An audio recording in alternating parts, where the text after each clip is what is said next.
महाराष्ट्रातून 7 नेत्यांची राज्यसभेवर बिनविरोध निवड। भाजपकडून विनोद तावडे, आठवलेंसह 4 जण राज्यसभेवर। महाविकास आघाडीकडून शरद पवार, शिंदेंच्या सेनेकडून ज्योती वाघमारे तर राष्ट्रवादीकडून पार्थ पवार संसदेमध्ये जाणार। बिहारचे मुख्यमंत्री नितीश कुमार राज्यसभेवर। अमित शहांच्या उपस्थितीमध्ये उमेदवारी अर्ज। बिहारमध्ये भाजपचा मुख्यमंत्री होण्यावर चर्चा तर निशांत कुमार यांची उपमुख्यमंत्रीपदी वर्णी लागण्याची शक्यता।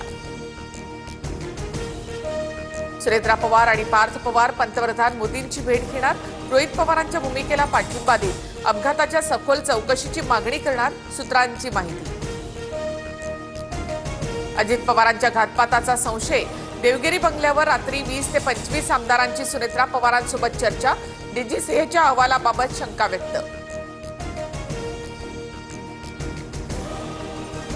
दादांच्या राष्ट्रवादीचे सर्व आमदार आज मुख्यमंत्री फडणवीसांची भेट घेणार।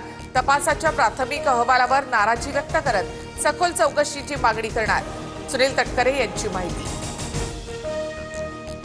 एएसआर विमान कंपनीच्या मालकाची सीआयडी कार्यालयामध्ये चौकशी। मालक व्हीके सिंगची 8 तासांपासून सीआयडी चौकशी सुरू। विमान अपघातासंदर्भातील प्रश्नांची सीआयडीकडून सरबत्ती। भारताच्या परराष्ट्र सचिवांची दिल्लीमधल्या इराण दूतावासाला भेट। भारताकडून इराणचे सर्वोच्च नेते खामेनींना श्रद्धांजली अर्पण। परराष्ट्र सचिव विक्रम मिस्त्रींनी शोकसंदेश दिला। मध्य पूर्वेतील युद्धाच्या दरम्यान रशियाची भारताला तेल देण्याची तयारी। रशियाची 95 लाख बॅरल कच्च्या तेलानं भरलेली जहाजं भारतीय समुद्र किनाऱ्याजवळ पोहोचली।